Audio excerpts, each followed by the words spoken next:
there, Zelda fans. Amanda Van Heil here with another episode of Zelda Weekly. Today, we are looking back at some of the recent Zelda developments, along with info on the Heroes of Time charity event, as well as an interview with Nathan Rousseau, the creator of the Legend of Zelda fan film Rising Darkness. First up, Zelda stained glass was spotted at Epic Universe. The park is currently open for previews only, and attendees have noted that characters depicted on the stained glass at the Nintendo Superstar store include Link, Zelda, and Ganondorf. Now, there are no Zelda attractions at Epic Universe or any of the Universal parks for that matter, but this has led to rumors and speculations that The Legend of Zelda will be making its way to the parks, and with the new movie coming out in 2 years, it's pretty possible. Pre-orders for the Nintendo Switch 2 open at retailers on April 24th, and it is still priced at $449 for just the system and $499 for the system with Mario Kart World. The Switch 2 hits shelves on June 5th. Also, the new Tulin, Riju, Yunobo, and Sidon amiibo have been confirmed to be priced at $30 each and will launch alongside the Switch 2 release. I do not want to hear about any degenerate activity happening with that Sidon amiibo. I say with the Sidon body pillow behind me. This weekend, I went to the Georgia Craft Brewers Festival, and I was so excited to try out the Green Tunic Sour from Rome, Georgia's River Remedy Brewing. It was so good, and yes, it was named indeed after the hero of time. It tasted kind of like a key lime pie. It was really great. The brewery also makes a red tunic sour as well as a blue tunic sour. So if you're ever in Northwest Georgia and you're 21 and older, make your way over to River Remedy Brewing for some legendary drinks. Heroes of Time is a charity event benefiting American Cancer Society beginning this Friday, April 25th and running through Sunday the 27th. I'll be there repping Zelda Universe, and not only can you watch from home, you can be part of the community of champions by visiting hero.gives to sign up and raise money for the American Cancer Society on your own personal Twitch streams. I got to interview Nathan Rousseau, the creator of the Zelda fan film Rising Darkness that's 14 years in the making. All right, well, I am here with Nathan Rousseau. He has developed a Legend of Zelda fan film that he worked on for a decade, and he's going to tell us all about just the process and just being part of a project for that long. So, Nathan, tell us about your film. Yeah, well, where to start? I mean, this is like over half my life at this point. It was actually 14 years, so a little more than a decade, but who's counting? I am. Um, my movie is it's called The Legend of Zelda Rising Darkness. That's a title I came up with when I was 14. I love that. Oh my gosh. Yeah, so I probably would have done something different with the title nowadays, but yeah, it's an original script. It's takes obviously a lot of notes from all of the Zelda games, but it's an original script. And yeah, it was something I had been working on in high school, and I had kind of given up on it a few years back just because it was like, I'm a full adult. Why am I doing this? And then it was like, wait, why do I care that I'm an adult, and why should that mean that I don't have to do it? See, that's the fun thing So about being yeah, an adult is then you can do all the you things that do you what were you told want. you Yeah. couldn't do. Exactly. Yeah. And I think it was a pretty profound like realization for me that I was like with the movie, I was able to like bring my newer skills into play and Mhm. really make it more of what I wanted it to be originally. And it was just a good test in like caring for your younger self. I think anyone who watches it, they'll see like that's a theme throughout the whole movie. And I was able to like rewrite some sections of it to kind of just give it a nice send off for adult me. So yeah, that's a little bit about it. There's just something so nice about, or so rewarding about when you are an adult and you finally are like, wait a second. This is why am I pretending to not Yeah. be into this sort of thing? Why does it matter? And then when you finally just get back into it and you become like your real self again, it's Yeah. just so rewarding. You accept the cringe. You accept that like why is this even cringe? Yes. Like It's like I like feel like once I accepted my like total cringeness, I became like 10 times cooler. 'Cause at yeah. that point I just And started like owning it. yeah, and maybe not cooler to literally everybody, but like Right. cooler to the people that I care about, It's Exactly. Then it's like the people that you care about matter. yes, absolutely. Absolutely. All right. So, what was the overall inspiration for the story? Well, I'd say if I had to give like big, there's kind of percentages. I feel like it's Yeah. like it's not truly just like one, but I think Twilight Princess definitely a lot. Twilight Princess and Ocarina of Time are my favorites. I cannot answer a top favorite. Like those two are always tied for me. But yeah, Twilight Princess, just because it's a lot more cinematic, I definitely took a lot of inspiration from it. And A Link to the Past, actually, there's a lot of A Link to the Past moments in it. Yeah, and those are the biggest inspirations, but there's little moments of all the games, I think, in it. So when you were growing up, did you have like other Zelda fan friends, or were you like the only one? Well, sort of. Like the ones that I had are definitely in the movie. Oh, Um, good. but my friend Taylor, he's a moblin and he gets killed like 4 or 5 times in the course of the movie. And he was I remember like study hall, we would just me and him and my friend Zach, who was one of the desert thieves in the desert sequence. We would just like talk for like hours about Zelda theories and all that.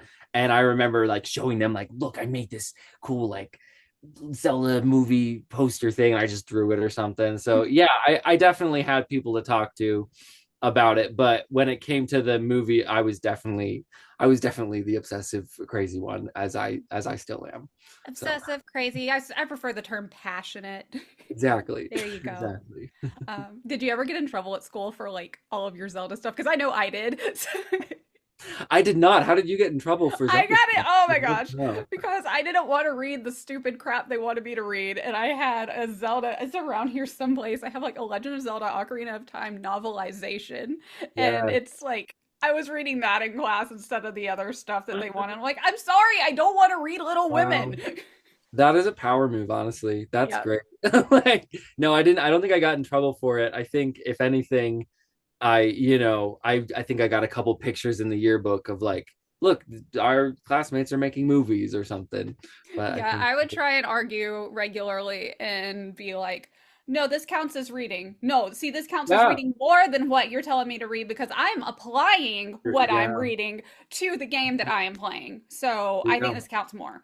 There you go. And Well, and you enjoy it, so it's like, yeah. No, I feel like exactly. so much of school reading was always just very not stuff that I wanted to read, and I actually like I have ADHD. I have dyslexia. It's hard for me to read, so it's like after high school, I really had to kind of like build that back up because it was Yeah, just I would do like the book on tape and read along with it just to like so uh, I could focus on it because otherwise I'm like, I don't care. yeah, absolutely, absolutely. So, what were some of your challenges in making the movie? Oh man. Well, many. Basically anything you could think of was a challenge. Probably the easiest part was actually just filming it. Yeah. Um, which, every single film shoot was its own challenge. And it was so fun. I mean, it was just, my friends and I, whenever we were not in class, we'd go out into the woods or into whatever location we were filming in. Um, every single shoot had like massive things go wrong, but you'd like correct them that day and then you get it and then you'd have the dailies and it was fine. But I'd say the most challenging part uh, to my current self was just getting back into it and really finishing the visual effects aspect. That was really a lot of late nights. I'm not as much of a filmmaker anymore. I've transitioned more into writing. And I was using some outdated softwares and really trying to, make it as good as I could on those outdated softwares, trying to get Hyrule Castle in there because we had a scale model for Hyrule Castle, but I had to, add it in and make it all, on fire at one point and different stuff like that. And yeah, that was probably there's like one little update on my YouTube channel where I'm just sitting at a chair and my hair is like crazy and I'm like eating chips and I'm just like I didn't sleep for 3 days and you're welcome everyone because Oh, that's what it took to do this. But that was, yeah, it was hard to keep up my motivation at that point for sure. a true creative moment for sure. Yeah. What was it like seeing your vision that you had as a kid like come to life? Oh, it's so fun. No, I genuinely, I've had so much fun. I always say, like, I think the movie is very nostalgic. That's like one of the words that I feel like everybody has said, even if they're not Zelda fans, feel like they've watched it and it feels nostalgic. Because at the time that I decided to make the movie, there were like all those different Zelda fan films that were happening, and Mhm. IGN had just released the April Fool's Day trailer, which I Oh, I remember that. Yeah, and I actually released the movie on April Fool's Day, kind of as an homage of like, but this one's real. Um, and yeah, I don't know. There were so many different movies coming out, and I just wanted to do it. And yeah, it was I don't know. I really I kind of I'm sorry, I kind of forgot the question. That's okay. I was like, wait a second. I think we've all been there. So I was just asking like what it was like just seeing your like vision come to life. Yeah. Yeah, I think, and it was cool because it was like I saw it come to life in so many different eras. Hmm. So it's like at first I was a high school and I was like, yeah, basically, guys, I'm Link, and that's great. And it was like, I felt cool about that. And now I just feel like it captures this nostalgic era, before Breath of the Wild and Tears of the Kingdom, which kind of like, brought a whole new influx of fans. So I feel like this game really captures a lot of the like what Zelda was before then. So I really appreciate that when I look at it. I'm like, that really kind of captures that feeling. And then just like seeing now this version of it come to life has been really special to me. Especially like without spoiling it, the ending scene makes me tear up. It made my family tear up. Oh, I love that. I definitely tried to give it. It's not. I will say this. It's not the trilogy of films that I planned originally, but I gave it a really good send off, if I do say so myself. That made me feel good with it, and it is, yeah. I think seeing the whole picture and how it like really corresponds. I was really like talking to my younger self and like using his skills and really like impressed with him and being like, wow, I don't know how you did that, and because I'm an adult and I have no time now, but you were doing so much more, and I was just like, I'll cry about this now, like just so proud of that person, Hmm. and then getting to like honor that person and kind of bring him up to now, and then now the version that I have is truly both of these people together, which is so Zelda. And I like couldn't have planned it, I Yeah. because I had given up. It wasn't the original plan to kind of have it be this cyclical thing, but now yeah, it's definitely, I feel like the themes of time and the passage of time and just coming into your own as an adult, like, and preserving your childlike sense of wonder. It's like all those themes to me are what are really important in Zelda. Hmm. And I didn't even really mean to put them in the movie, and then it just became the main thing. So when I look at it now, that's what I'm the most excited has like come to life. It's I just love that that. that Yeah, whole that's like one of the best things about Ocarina of Time is just that time skip and just seeing the thing. growth there. And same with like Breath of the Wild to Tears of the Kingdom. I love just seeing everybody 4 or 5 years later. Yeah, the age up. Yep. Yeah. So what was your first ever Zelda game? Oh, okay. Okay, I have two answers. My first technical Zelda game was A Link to the Past. It was the first one I ever played, I think, because I didn't have it even. It was my cousin's, and I would play it when I was at his house. But my biggest memories was Ocarina of Time, and it was my brother's, and I just distinctively remember Ganondorf, like the tennis battle with Ganondorf. Yeah. I was just like over his shoulder watching it, and I remember the redeads. I was terrified of the redeads. I Same. remember They just gave being me like, nightmares. oh, and I would have to walk away. Um, and I remember then he put his N64 away for some reason. Probably when he was going through his "I'm too cool for that" Yeah. stage. We all Uh, have a few years of that and then we get yeah, past it.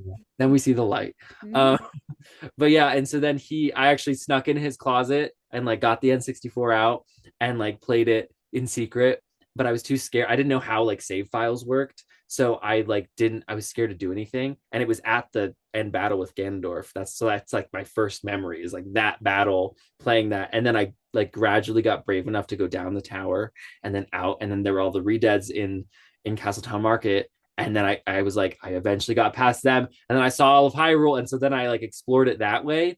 And then when I started my own game file, I was like, oh my God, every everything's so happy. And Link is a child. And what happens? And so I kind of did the whole story backwards, Oh, which I neat. think is a really interesting like first kind of Zelda experience. So I never had the plot twist, but I kind of got the plot twist in the opposite way.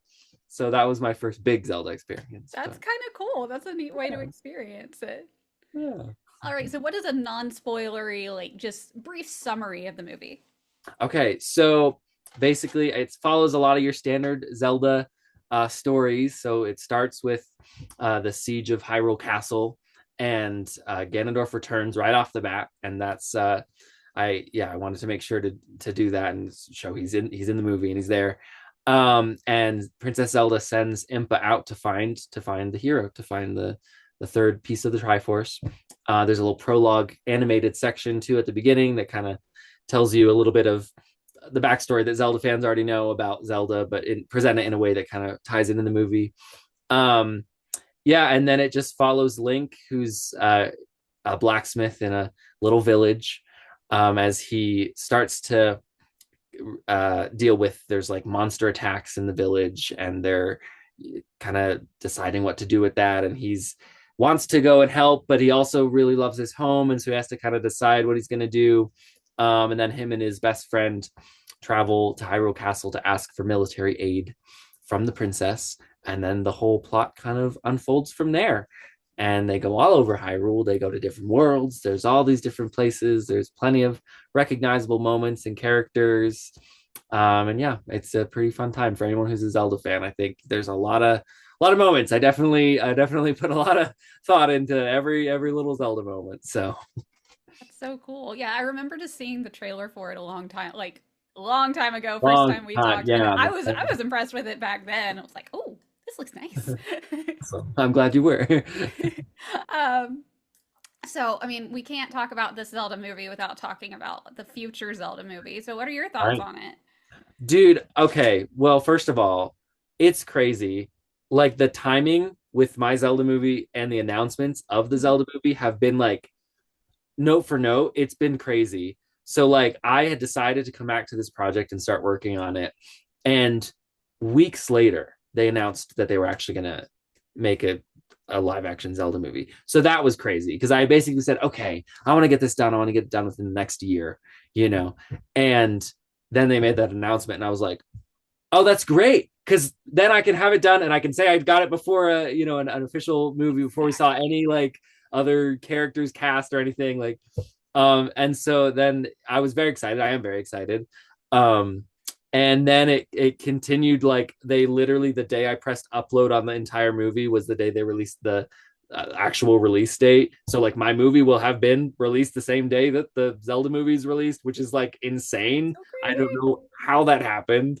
But I'm very excited. I think I was very nervous at first. I still probably would prefer a like Studio Ghibli-esque movie. I feel Mhm. like that's kind of the general It's consensus. yeah, I mean, it fits the It, art style, but yeah. I'm But I think hopeful. I trust Wes Ball at this point. I think he has proven that he's a Zelda fan. So and I like a lot of his stuff, and I think I think he has a good vision for it. He's talked Mhm. about making it more Studio Ghibli. So I'm cautiously optimistic. That's kind of how I'm playing with it. That, and I'm just like, how can I be in this movie? I want to be Impa. Oh, believe me. No, when I tell you, I have been using every contact I can The just to be moment I found like, out that they were making a new Zelda movie, I went out and booked new headshots. I am not you kidding. gotta, you gotta. I Yeah. mean, listen, do I think I'm gonna be Link? No. And I don't want to be, Yeah. because my hairline has receded enough. I don't need to be there. But man, like if I could be any, even just a focus group, even just to be like in the room and be like, oh, you want my opinion on this? Okay, would be Yeah. awesome. Like I would love any way to be involved. Yeah. I think people are like, oh, you could do Zelda. I'm like, no, no, no, no. You don't want a 40-year-old Zelda. I promise. Yeah, yeah. It's like you'd complain about this. You'd complain about It would it. be nothing but why is Zelda 40? Yeah. Which why not? But Why not? Yeah. That's why I'm like, Impa. Okay, I got it. I got it. I can do Impa. there you I can go. be There any you age. go. There you go. Okay, so where can people find this and watch it? Yes. So it's on the YouTube channel. It's I always forget they changed it, so now it's like ats, and then there's also the username thing. So both of them, it's at Zelda Power 924. That's the at, and then just Zelda Rising Darkness. If you look up Zelda Rising Darkness, you should be able to find it pretty easily. It's one of the most recent videos we've uploaded. Yeah, that's how I find it. Cool. Do you have anything else you want to promote or anything else you've been working on? Like, what's next after this? Yeah, wow, so many things. So many things. I mean, yeah, I have an Instagram. It's Nathan. Is it? Let me just check real quick if I have a T in it or not. Um, because I am a professional portrait artist. Ooh. That is something else I do. So Nathan Rousseau _art. That is my my little painting thing. I also have a website, and that does have the T in it. It's let me just look at the URL. fineartnathantrousseau.com. And I also have another YouTube channel called Fermented Cheese, where I talk about things that I care too much about and talk about them for a very long time, and that's why it's Fermented Cheese. I So am following you now on Insta. It's Nathan underscore Russo. yes, or no, Nathan Rousseau underscore art. There we go. Yeah, and that's one of the primary things I'm doing these days. And I'm writing. I wish I had like a book to give everybody and say this is the work you could go check out. But I'm in, the probably the fourth slash fifth draft of my book, and it's not published yet. So I'm don't have that for you, but that's in the future for sure. That's okay. As long as you post it where we can find it, then we're set. All right. There you go. Followed you on Insta so I can see all that Awesome. stuff. Thank Yay. you so much. Awesome. So, anything else you want to add before we close up? Just first of all, like it has been such a blessing, just all of the comments that I've received. I was kind of nervous because it was such an old project, and I know it's not in a lot of ways kind of what people would be expecting, and especially with there being a Zelda movie coming. Um, I was maybe a little afraid there would be some people that were like, "This is not," and I mean, it's people are going to just do that regardless. You they can have the are, most yeah, perfect movie ever, and they're still going to be like, always. "This isn't supposed to be." Always. And sometimes I do, right? Like Yeah. it is what it is. But the response has genuinely been so positive. And so like people really get it. People really get like, wow, this is a 14-year-old project and you have stuck with it. And like I just feel so honored by so much of the response. And just even like, yeah, doing this interview with you and getting some extra press there. It's just been, yeah, I just want to thank everybody because it's been such a good send off for me to finally be like, okay, I feel like I've got a good send off, and apparently people like it, so that's very nice. We've got like over 1,000 views a day, which is not expected at That's all since the amazing. release. It hasn't slowed down, and that's I was expecting like a few thousand, and then maybe more if we did something, but like just knowing that on its own it got that has been just like all the it just had all the meaning for me. So All right, everybody. Well, that's it for this week. Thank you so very much for watching. My name's Amanda Van Heil, and I'll see you guys soon.